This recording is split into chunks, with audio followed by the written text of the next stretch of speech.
Yeah. PLTS Cirata ini adalah PLTS terbesar, apung terbesar di Asia Tenggara. Asia Tenggara ya? Iya. Dekarbonisasi ini tidak hanya di sisi supply, dekarbonisasi juga ada di sisi demand. Ya. Karena potensi-potensi untuk mengalihkan dari penggunaan listrik yang berbasis fosil ke berbasis energi terbarukan itu sangat besar.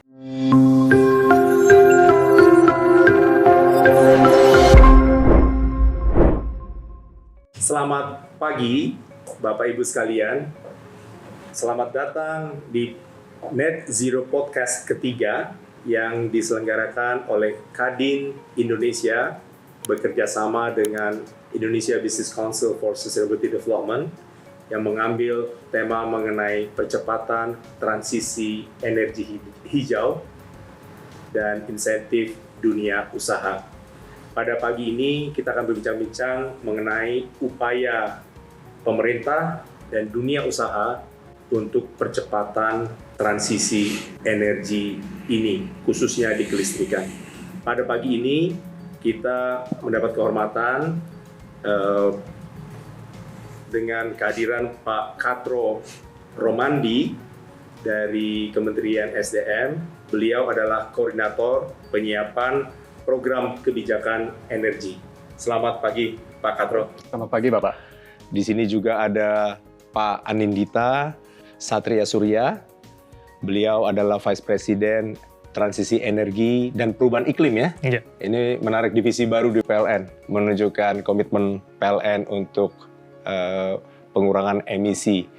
Jadi podcast kali ini kita akan membahas hal apa saja yang dibutuhkan atau yang perlu diketahui oleh kalangan bisnis, dunia usaha, dan masyarakat untuk membantu niat komitmen kita semua mempercepat net zero emission. Nah, untuk lebih lanjut lagi, kami dari Kadin bekerja sama dengan IBCSD, Indonesian Business Council for Sustainability Development, ini ingin mempromosikan, ingin mensosialisasikan mengenai regulasi baru ini, Pak.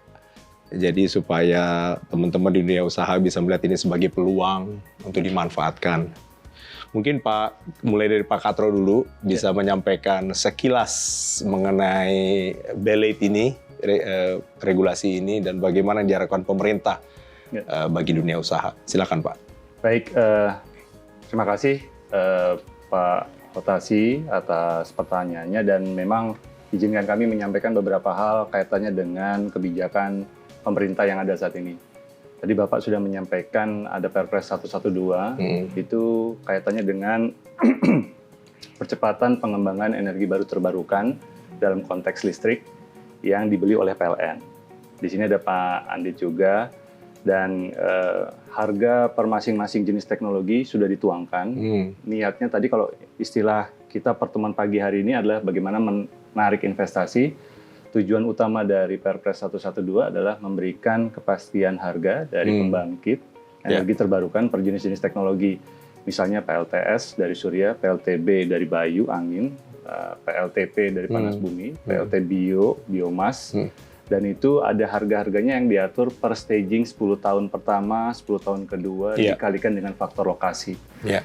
Jadi ada teknologinya, tergantung teknologinya, tergantung lokasi, dan tentu masa waktunya ya.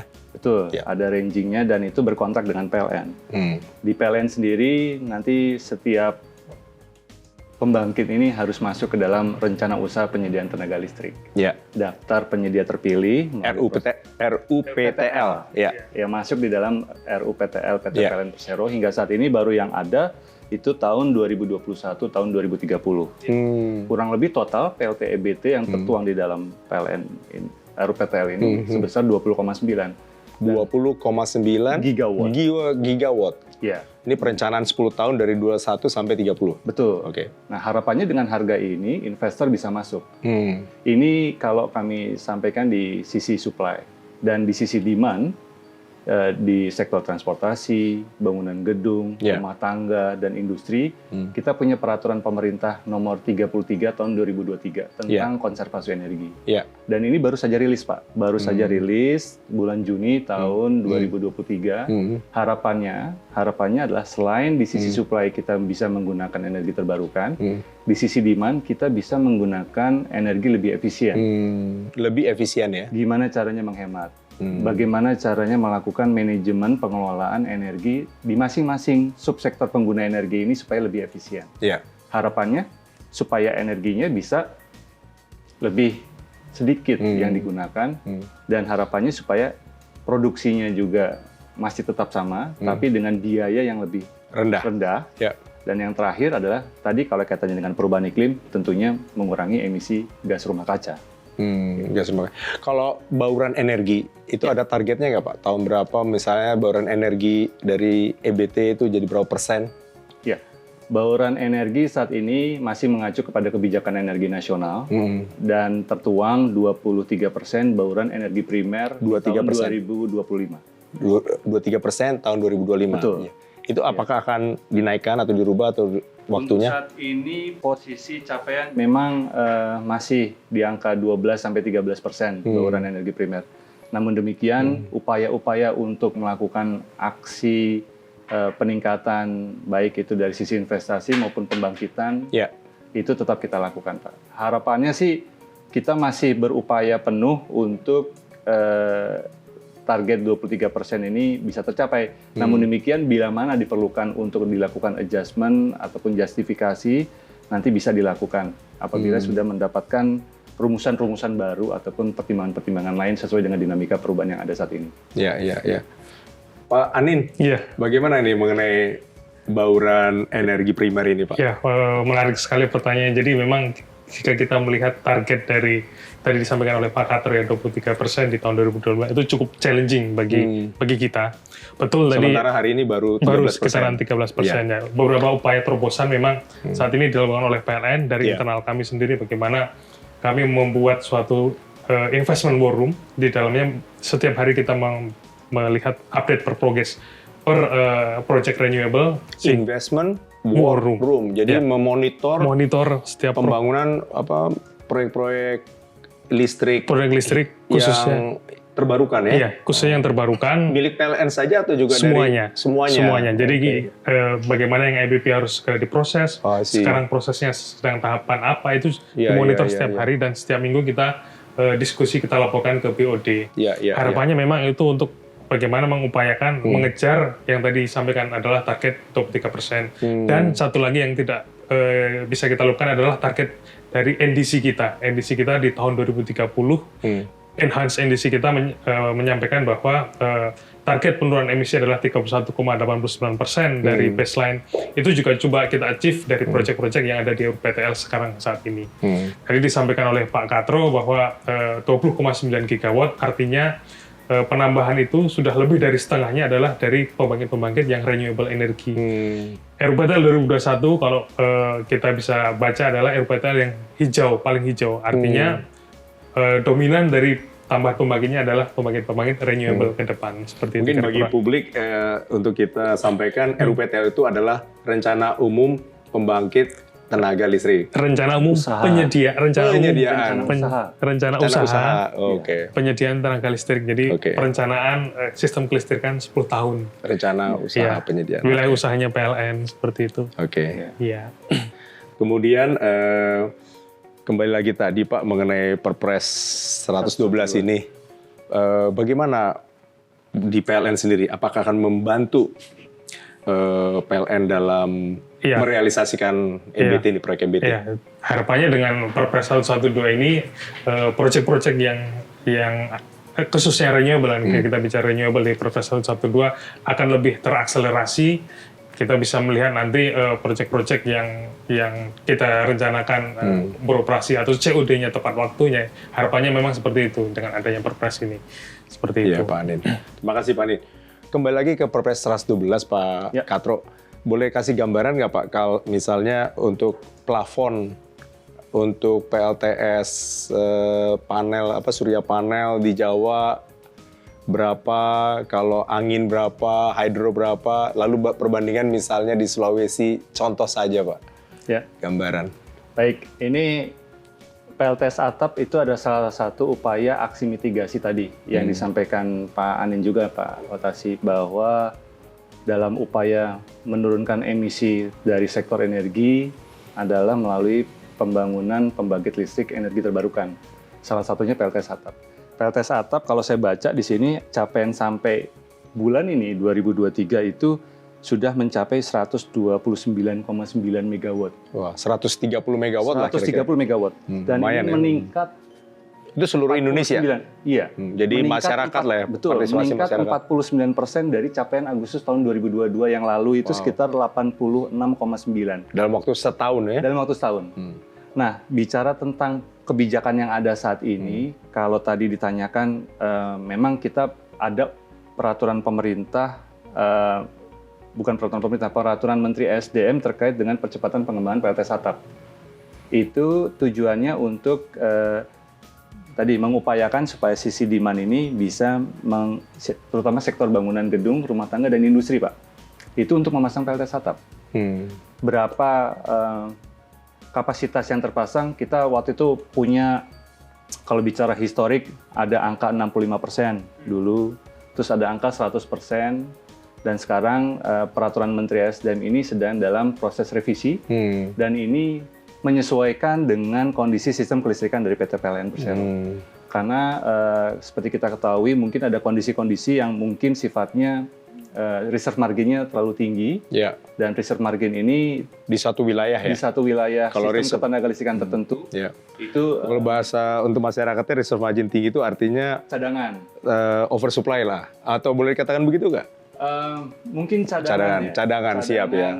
Listriknya melimpah lah. Betul. Melimpah. Ada batasan mungkin yang seperti kami ketahui 30% cadangan reserve margin yang bisa sesuai dengan peraturan yang ada saat ini yang diperbolehkan oleh pemerintah. Mungkin kalau lebih dari itu, misalnya 35%, 40%, tadi yang bisa disampaikan Pak Otasi, yaitu masuk kategorinya oversupply. Nah, mungkin oversupply ini juga menjadi sesuatu hal yang perlu kita dalami, karena ada beberapa wilayah yang oversupply, juga ada beberapa wilayah yang mungkin kategorinya emergency gitu, darurat. Dan pada saat darurat mungkin adalah pemanfaatan energi setempat yang bisa dilakukan. Salah satunya PLTS atap, salah satunya mungkin PLTS tersebar ataupun kita menghindari upaya-upaya penggunaan yang berbasis pembangkit listrik berbasis fosil. Itu tadi kalau daerah yang sangat kekurangan listrik ya, satu wilayah kekurangan listrik, lalu dia bisa buat PLTS atap secara cepat. Apakah juga akan prosesnya dengan dalam hal ini izin segala macam dipercepat nggak? Untuk perizinan kembali lagi, katakan begini, mungkin saya lebih spesifik lagi, misalnya wilayah usaha tertentu di satu kawasan yang listriknya kurang, lalu satu kawasan industri lah, lalu dia ingin buat EBT ya, pakai panel PLTS, itu bisa dikhususkan dan dipercepat nggak perizinannya? Dari sisi kami pemerintah, Pak Otasi, langkah upaya untuk mensubstitusi yang tadinya PLT seperti kita ketahui Wilus untuk wilayah kerja dengan tenannya yang cukup banyak dan mayoritas dipasok oleh PLTU batubara sebagai backup atau bahkan juga PLTG. Kalau PLTU sebagai baseload ya. Iya, PLTU ini bisa dikurangi. Ini kan tadi menjadi salah satu aksi mitigasi juga. Dan PLTU batubaranya dikurangi, mengganti ke PLTG itu juga lebih bersih. Kalau nanti jam pindah langsung ke PLT energi terbarukan, contohnya PLTS atap atau PLTS terpusat, itu juga baik, Pak. Itu yang kami dukung dari sisi pemerintah. Dan upaya-upaya selain itu juga kalau memang di dalam situasi yang sifatnya oversupply, harapan kami industri-industri atau wilayah usaha yang masih belum menggunakan listrik PLN, mungkin industri-industri ini juga kami harapkan bisa menggunakan listrik PLN supaya kejadian oversupply ini dan cadangan-cadangan ini bisa teroptimalisasi. Kalau daerah reserve margin, kenapa harus buat sendiri ya? Betul. Baik. Pak Anin di PLN sendiri, seperti PLTS atap ya, apa tantangan atau hambatan untuk menyerap suplai dari PLTS atap ini, Pak? Oke, terima kasih. Jadi karena masyarakat banyak bertanya. Iya, yang tadi disampaikan pertama mungkin yang risk margin yang tadi ya, itu yang kedua adalah bagaimana kita tahu bahwa PLTS atap masuk dalam kategori PLTS yang mana itu mempunyai sifat intermitensi. Intermitensi fluktuatif tergantung dari intensitas. Perlu dijelaskan intermiten itu apa, Pak? Ya, intensitas daya dari keluaran dari PLTS itu sangat tergantung dari intensitas cahaya yang menyinari dari solar panel. Iya. Pada saat jadi tidak stabil. Iya, tidak stabil karena ada faktor mungkin cuaca, awan yang menutup. Nah, itu menyebabkan kontinuitas dari supply ke sistem itu akan terganggu seperti itu. Nah, kondisi itu yang harus dimitigasi oleh PLN.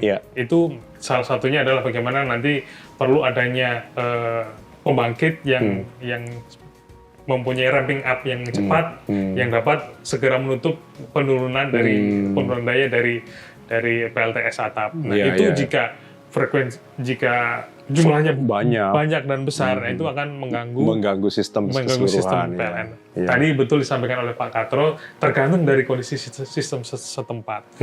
Dari situ akan muncul semacam kuota-kuota yang nantinya dapat dipenuhi dari pemenuhan dari PLTS atap yang ada mungkin di masyarakat atau di industri atau gedung pemerintahan seperti itu, Pak. Nah, menyangkut berapa besaran volume yang diserap PLN itu, apakah itu cukup keputusan wilayah setempat ataukah harus di energi primer atau bicara dalam satu skop sistem ya, satu sistem misalnya di Tangsel lah, Tangerang Selatan, banyak orang pasang PLTS atap, apakah itu cukup keputusan PLN wilayah setempat untuk menyerapnya berapa? Kita bicara satu sistem keseluruhan Pak Otasi, jadi mungkin di satu sistem Jamali dibagi di daerah Jakarta, Banten, Jakarta, Bali, seluruhnya ya, lalu gitu. juga Jawa Tengah, DIY, lalu mungkin nanti Jawa Timur dan Bali ada berapa persubsistemnya lah. Seperti jadi itu. Di pusat transmisi yang memutuskan ya. Oke, baik. Seperti itu. Nah, saat ini apakah ada di dalam PLN sendiri target untuk penyerapan PLTS atap nggak? Misalnya Jawa Bali tadi, Jamali tadi. Berapa yang berapa persen? Sedang kita susun RUPTL yang baru, RUPTL 2024 yang mana nanti memasukkan PLTS atap di dalam perencanaan kita. Yang RUPTL 2021 sudah memasukkan, tapi memang lebih ke bagaimana dari sisi pelanggan ya. Dari sini kita sudah men-state bahwa ini berapa di masing-masing sistem itu nanti sudah ada di RUPTL yang baru. Rencananya seperti itu. Pak, yang PLTS Cirata. Betul. Kami dengar kan harganya murah tuh. Berapa sen, Pak? Sekitar 5 sampai 6, Pak. 5 sampai 6 sen. Kalau rupiah itu kira-kira sudah beradu dengan PLTU lah harganya. Udah hampir 800 rupiah ya? Iya, seperti itu. Per KWH ya. Itu sebenarnya kalau PLTS atap kira-kira berapa, Pak? Berapa rupiah? Ini tergantung dari luasan dari pelanggan memasang. Seperti kita bicara PLTS atap ini adalah bicara economy of scale. Semakin besar maka akan semakin murah. Seperti itu. Betul. Jadi apakah di Jamali misalnya orang yang supply PLTS atap makin besar tadi katakan makin besar makin murah, makin murah itu makin diambil atau memang karena alasannya karena intermittent tadi? Karena intermittent, lebih cenderung ke intermittent. Kalau di Cirata itu intermittent atau pakai baterai atau langsung, Pak? Langsung ke grid. Ini mungkin nanti ke masyarakat ya. PLTS Cirata ini adalah PLTS terbesar, apung terbesar di Asia Tenggara. Asia Tenggara ya? Iya, jadi rencana akhir bulan atau awal bulan November ini akan diresmikan oleh Bapak Presiden. Nah, di situ adalah PLTS pertama yang langsung on grid sistem tanpa baterai. Tanpa baterai? Tanpa baterai. Berapa mega, Pak? 145 megawatt. 145 ya? 145. Itu nanti akan langsung terhubung ke sistem, jadi PLTS terbesar di Indonesia dan PLTS apung terbesar di Asia Tenggara. Katakan tanpa baterai kalau misalnya di tengah hari ada hujan atau itu yang akan ngejar ngisi load-nya itu dari mana, Pak? Dari pembangkit hydro maupun pembangkit gas yang ada di sistem Jamali. Oh, gas ada juga ya? Ini juga PLTS terbesar pertama, Pak, di sistem PLN. Jadi nanti kita ada proses pembelajaran di situ, Pak. Jika memang tidak nantinya dari sisi sistem tidak terjadi gangguan, mungkin akan lebih banyak PLTS yang bisa masuk ke sistem seperti itu. Tapi dijamin nggak akan ada biarpet ya, nggak akan mati. Nggak ada. Kita tetap mengutamakan keandalan sistem, itu nomor satu. Ini menarik ini, karena 145 megawatt langsung masuk ke sistem Jawa Bali. Sekarang berapa ya Jamali ya? Beban puncak peak load sekarang sekitaran 30.000. 30.000. Ya, tapi katakan ini kan dari jam 8 pagi sampai 4 sore, 4 sore saja ya. Iya, betul. Iya. Nah, kembali Pak Katro, Pak. Dengan perpres ini, Pak, dengan adanya patokan harga plafon, lalu diferensiasi antara teknologi ya, ada harapan dari pemerintah sendiri nggak ke arah mana EBT ini, Pak? Misalnya akan kepada hydro atau PLTS atau yang tertentu, EBT tertentu. Ya. Ini pertanyaan yang menarik karena bicaranya terkait dengan infrastruktur ya. Mungkin yang bisa kami sampaikan dari pemerintah, skala prioritas utama itu sebelum pembangkit pasti kesiapan infrastruktur dalam hal ini transmisi. Transmisi, oke. Pertama transmisi, yang kedua kalau tadi Pak Otasi tanyakan jenis teknologi apa? Teknologinya ada dua. Ada yang tadi disampaikan yang intermittensinya tinggi, itu jenisnya mungkin PLTS dari surya dan PLTB Bayu dari angin ya. Dua ini kecenderungan intermittensi tinggi. Naik fluktuasinya masuk ke grid, perlu kesiapan dari sistem dalam hal penyediaan backup sistemnya seperti apa, Mbak? Atau bagaimana? Tapi sebelum VRI masuk, yang utama adalah masuknya pembangkit energi terbarukan yang sifatnya base load. Itu PLT panas bumi dan PLT air. Air itu ada turunannya lagi, Pak. Air ada yang mungkin mini hidro, mikro hidro, sampai pico hidro. Jadi PLTP panas bumi dan PLT air ini yang cukup dominan. Dan itu prioritas ya? Prioritasnya semua EBT sepanjang digunakan untuk substitusi dari PLT. Energi fosil based itu kita dorong, Pak. Harapannya ke sana. Jadi mungkin dari masuknya PLTP panas bumi, karena panas bumi sifatnya setempat, Pak ya. Tidak semua memiliki potensi panas bumi. Nah, artinya apa? Kalau tidak memiliki potensi yang tersebar, maka kalau dia hanya setempat, maka perlu infrastruktur transmisi, Pak. Menyalurkan. Betul. Jadi kaitannya tadi seperti sekarang Sumatera bagian utara dan Sumatera bagian selatan akan terhubung oleh interkoneksi yang sifatnya SUTET ya. High voltage. Yang di Sumatera 500 kV sudah masuk. Sekarang udah 500 kan? Di Sumatera. Belum, masih 275, tapi kita merencanakan. Bukannya dari utara ke selatan 500? 275, Pak. Masih 275. Ada rencana ke naik lagi? 500 kV. Nah, ini transmisi ini penting. Betul. Transmisi ini penting karena kalau kita bangun saja, bagaimana menyediakan listrik dan menyampaikan ke pelanggan. Jadi kita perlu transmisi. Jadi pembangkit bisa di mana saja ya, kalau dengan ada transmisi. Dan juga kita punya wacana jangka panjang atau mungkin dihitungnya jangka pendek kali 10 tahunan untuk menghubungkan antara Pulau Sumatera dengan Jawa. Dengan ini ya, kabel. Kalau gas sudah ada kan? Kalau gas? Kalau PLT gas saat ini gas kan dari Sumatera ke pipa gas kan sudah ada kan? Sudah. Tinggal nebeng aja kabel listrik ya, kayak Jawa Bali. Kalau ini mungkin subsea ya. Subsea kabel. Dia terapung kabelnya dan dia menghubungkan listrik antara Pulau Sumatera dan Pulau Jawa. Harapannya supaya tadi, Pak, mungkin potensi-potensi PLT air atau PLT panas bumi atau PLT energi baru terbarukan lainnya yang ada di Sumatera bisa ke Jawa. Karena Jawa sendiri kita tahu sudah sekarang sistem Jawa Madura Bali sudah cukup baik dan terlalu penuh, Pak. Dan untuk ditambah pembangkit baru ini dirasakan mungkin secara kesisteman nanti bisa tahu dari tempatnya, Pak. Kalau saya karena penggemar di Bali, kalau berharap jangan ada PLTU di Bali lah. Betul.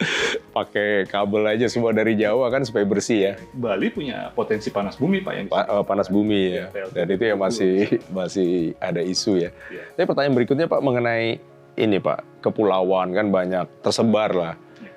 Bagaimana insentif EBT di pulau-pulau ini, Pak? Kan ya hampir sebagian besar kita masyarakatnya yang belum elektrifikasi kan ada di pulau-pulau. Betul.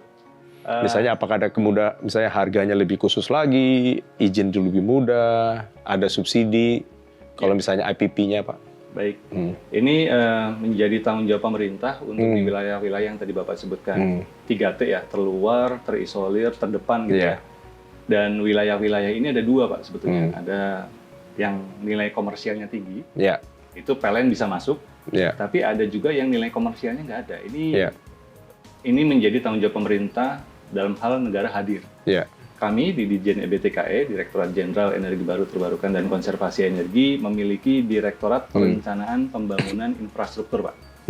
Direkturnya ada Pak Dr. Hendra Iswahyudi. Direktorat ini membangun pembangkit listrik energi terbarukan di wilayah-wilayah di mana PLN tidak masuk, Pak. Jadi ada PLT terpusat, ada PLT mikrohidro, skalanya kecil untuk rumah tangga, untuk memberikan akses listrik, Pak. Jadi yang bangun dan yang mengoperasikan orang pemerintah? Pemerintah dari pusat? Pemerintah yang membangun, nanti setelah selesai diserah terimakan kepada pemerintah daerah. Pemerintah daerah. Levelnya apa? Bupati, kecamatan, atau apa? Sepanjang kami ketahui, yang menerima itu adalah wali kota atau bupati atau bisa tingkat 2 ya. Jadi aset mereka. Jadi aset tanggung jawab mereka. Jadi kalau perawatan atau apa yang terjadi tanggung jawab mereka ya. Betul. Harapan kami pada saat sudah nyala, sudah beroperasi, diserahkan ke pemerintah daerah. Itu biasanya ada berita acara serah terima Pak, dilakukan, dan itu dalam kondisi baik, layak jalan dan bisa beroperasi. Dan cara memaintenance atau melakukan operasi dan perawatannya itu dilatih ya, ada pelatihan ada lembaganya, ada ADART-nya, nanti dari lokal setempat itu bisa, masyarakat setempat biasanya itu sudah bisa beroperasi Pak. Kalau ini kan nggak hanya EBT saja kan, termasuk PLTD ya, diesel juga. Kalau kami khusus untuk EBT. Kalau daerah pulau-pulau ini berarti hanya PLTS dong, hanya PLTS sih biasanya. Mini hidro ada. Mini hidro juga ya. Ada. Seperti kita bangun tuh di Papua itu ada beberapa PLT yang sifatnya skala sampai 1 megawatt. Ya. Dan itu beroperasi. Nah ini menarik Pak ya, soal partisipasi masyarakat di pembangkit ini Pak. Bagaimana cara supaya mereka makin memiliki dan merawat gitu? Ada insentifnya ke masyarakat, karena banyak juga di wilayah-wilayah itu merasa bahwa ini pemberian dari pemerintah, kalau ada apa-apa atau rusak nanti ke pemerintah. Itu ada kiat-kiat nggak Pak bagi waktu melibatkan masyarakat ya, partisipasi masyarakatnya Pak? Iya. Dalam hal pelibatan kepada masyarakat, pastinya pemerintah pusat, kami di Kementerian SDM melibatkan pemerintah daerah. Pemda langsung ya? Pemerintah daerah. Dan konkuren pembagian tugas juga sudah diatur melalui peraturan Presiden nomor 11 tahun 2023 Pak. Itu tentang Peraturan Presiden 11 2003. Iya, jadi terkait dengan urusan pemerintahan konkuren tambahan di bidang energi sumber daya mineral, ada subbidangnya energi baru terbarukan Pak. Wah ini menarik nih, ini banyak orang nggak belum tahu nih. Iya. Boleh disebut lagi Pak? Perpresnya? Jadi ada peraturan Presiden Perpres nomor 11 tahun 2023. Oh baru ya? Baru. Perpres 11 2023. Ini merupakan leading dari Kementerian Dalam Negeri. Menarik nih, menarik. Untuk fungsi konkuren pemerintah pusat kepada dengan daerah. Iya. Jadi ada hal-hal diatur, misalnya urusan pemerintah konkuren di sini kaitannya dengan penyediaan biomasa. Oke. Oh ada biomasa, betul. Aneka energi baru terbarukan, pengelolaan konservasi energi, termasuk melakukan pembinaan pengawasan oleh pemerintah daerah. Oke. Nah, insentif yang bisa diberikan? Misal dari Kementerian Dalam Negeri itu ada badan usaha milik desa, BUMDes. Oh, BUMDes, iya.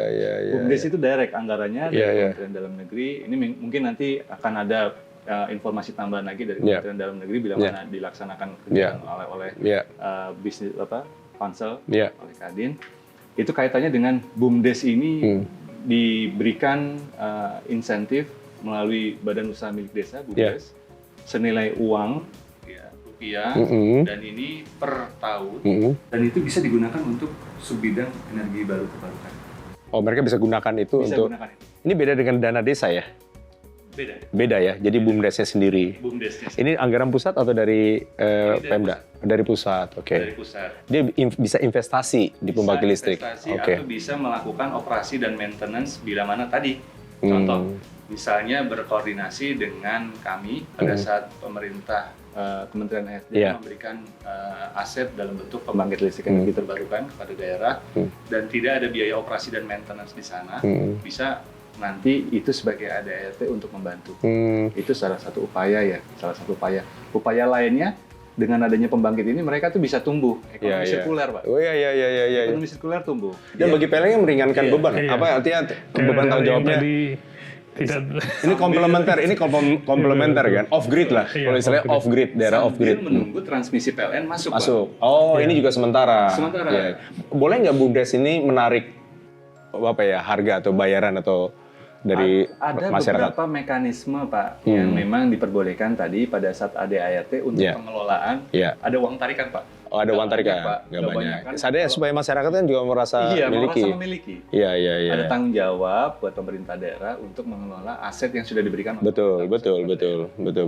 Karena dari pemerintah daerah sendiri, anggaran juga untuk pengelolaan atau operasi dan maintenance tidak serta-merta terus. Iya, jadi membebani APBN, ya kan? Dari APBN terus membebani APBD juga nggak, Pak? Iya. Makanya mereka bisa self-sufficient. Self-sustain. Betul. Dan dia bisa mengupayakan supaya mereka bisa mandiri untuk operasi dan tidak menutup biaya operasi dan perawatan. Itu tentu PLN bantu, Pak ya, guideline-nya mungkin, manual-manualnya. Iya, mungkin ini kan terkait dengan bagaimana operasional pembangkit ya. Nah, mungkin di situ PLN juga bisa hadir memberikan istilah kolaborasi dengan pemerintah untuk ke masyarakat. Memberikan yang ini kalau ada kisah sukses, Pak, di satu wilayah atau kampung itu perlu, Pak, jadi showcase, Pak. Boleh.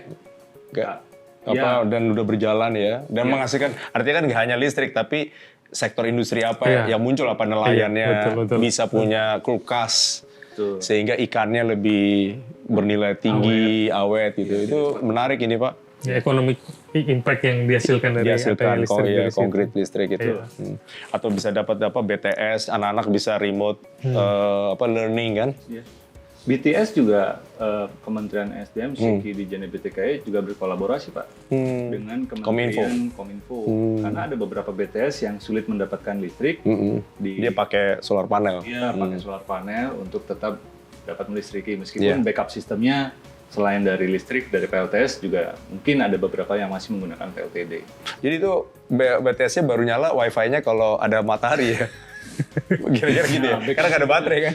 Iya. Backup sistemnya dikombinasi, Pak. Iya. Hybrid, PLTS. Hybrid dengan mungkin diesel dengan diesel. Iya. Memang masih ada beberapa yang kalau bisa kita kuatkan supaya semuanya fully support dari energi terbarukan, pembangkitnya itu juga sangat yang kita dukung dari sisi pemerintah. Ya, Pak Andin, PLN tentu perlu kolaborasi dengan dunia usaha ya. Dunia usaha ada yang katakan penyedia listrik sendiri, ada IPP gitu ya. Apakah PLN punya strategi berbeda nggak? Misalnya yang di grid dan off grid, perlakuannya kepada mitra-mitra ini ada pembedaan nggak, Pak? Mungkin Bapak bisa sedikit ya, mungkin terkait dengan yang kita melihat on grid dan off grid. Di on grid strategi kita pasti ya kita membangun pembangkit, transmisi, lalu nanti distribusi dan ke pelanggan. Untuk yang di off grid dan mungkin nanti akan on grid itu kita ada program namanya dedieselisasi. Apa? Dedieselisasi. Bagaimana ada 3 strategi utama sebenarnya dari dedieselisasi itu. Yang pertama adalah kita melakukan hybrid PLTS dengan PLTD dan baterai yang untuk daerah-daerah yang remote. Hybrid di situ. Harapannya memang PLTD tidak full operasi di siang hari, bisa kita menggunakan renewable dan ada baterai di situ. Malamnya mungkin baru akan mengoperasikan PLTD. Itu yang strategi yang pertama terkait yang hybrid. Yang kedua adalah bagaimana nanti kita melakukan gasifikasi terhadap PLTD kita. Gasifikasi. Iya, kita membangun PLTMG, mesin gas yang nanti mungkin bisa disuplai dari sumber gas yang ada di lebih banyak di Indonesia Timur memang program ini. Lalu yang ketiga tadi disampaikan oleh Pak Katro, membangun sistem kelistrikan yang mungkin nanti akan terhubung ke grid PLN yang saat ini juga masih off grid. Jadi memang kita perlu kolaborasi dengan pemerintah terkait hal tersebut. Bagaimana kita bersama-sama bekerja sama untuk melistriki seluruh Indonesia seperti itu kira-kira Pak Otasi. Tadi Pak Katro menyebut biomass. Ini menarik nih. Ada beberapa wilayah kelapa sawitnya melimpah, buangannya kan bisa masuk sebagai biomass. Itu apakah ada rencana PLN membangun listrik bersama sehingga biomassnya diserap, dijadikan listrik atau mengundang mitra untuk jadi IPP biomass, Pak? Apakah sudah ada? Yang saat ini dilakukan adalah bagaimana kita mendapatkan biomass dari penyedia untuk bagaimana kita mensuplai PLTU kita. Ada namanya program co-firing. Co-firing itu adalah mix batubara kita dengan biomass untuk mengurangi penggunaan dari batubara. Kita berkoordinasi dengan penyedia dari biomass. Memang saat ini dari sisi supply chain juga masih ada kendala. Mungkin ini perlu dukungan juga dari pemerintah bagaimana menetapkan suatu peraturan atau regulasi yang memang nanti lebih ke biomass itu dipakai di dalam negeri terlebih dahulu sebelum dijual ke. Tapi lumayan kan mengurangi penggunaan batubara ya? Iya, betul. Iya. Seperti itu kira-kira. Pak Katro, ini mungkin kita waktu udah tinggal beberapa saat lagi ya.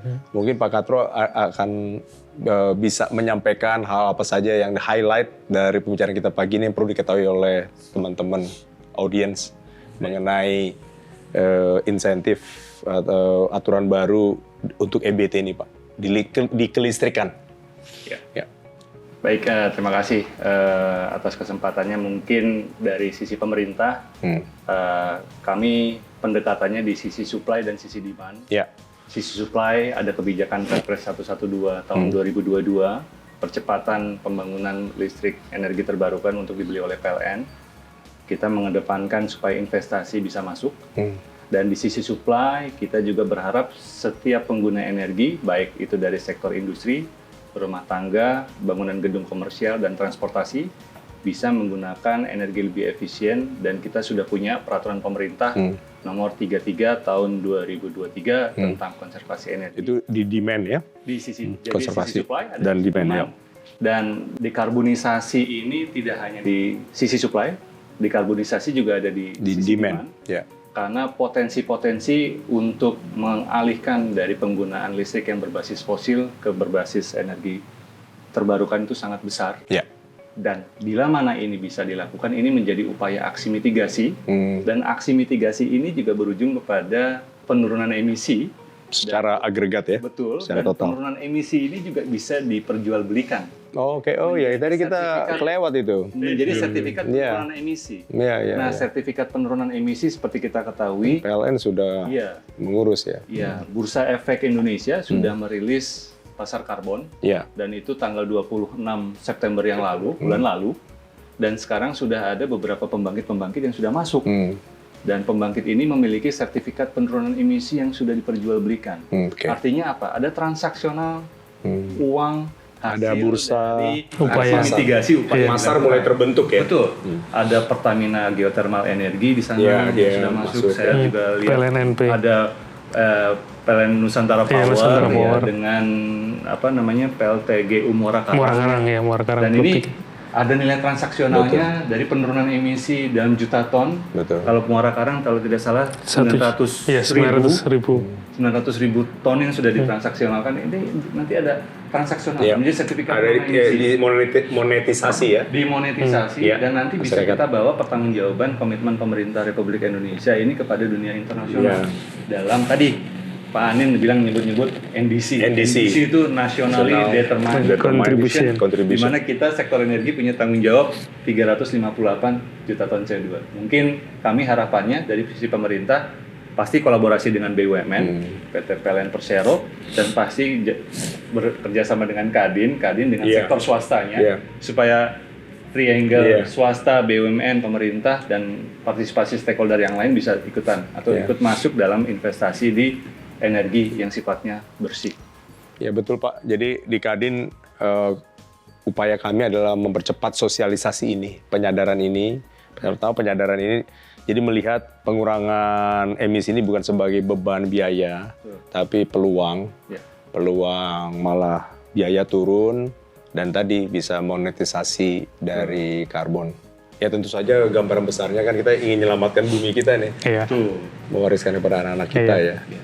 Pak Hanin, silakan Pak. Oke. Kalau tadi ini menarik juga kalau dikaitkan dengan karbon dan upaya PLN sekarang. Oke, ya ini ya sebenarnya upaya pengurangan emisi maupun upaya mitigasi perubahan iklim itu adalah tanggung jawab kita bersama. Iya. Tidak hanya PLN, tidak hanya pemerintah, tidak hanya swasta, tapi semuanya, tidak hanya Indonesia, tapi seluruh dunia harus berkolaborasi untuk bagaimana kita menciptakan tempat tinggal yang ramah lingkungan ke anak cucu kita nantinya. Jadi itu bentuk tanggung jawab PLN juga bagaimana kita bertransisi energi menuju net zero emission di tahun 2060 dengan upaya-upaya dan inisiatif yang sudah saat ini dilakukan. Harapannya tadi semuanya adalah berujung ke bagaimana kita mempertahankan bumi kita menjadi tempat tinggal yang layak ditempati. Seperti itu kira-kira. Terima kasih Pak Hanin. Iya. Terima kasih Pak Katro ya. Baik teman-teman sekalian, demikian bincang-bincang mengenai upaya pengurangan emisi dalam rangka kita net zero emission, dalam hal ini dalam sektor kelistrikan. Tadi kita sudah dengarkan dari pembahasan dari Pak Katro yang mewakili Kementerian ESDM dan juga Pak Hanin mewakili PLN.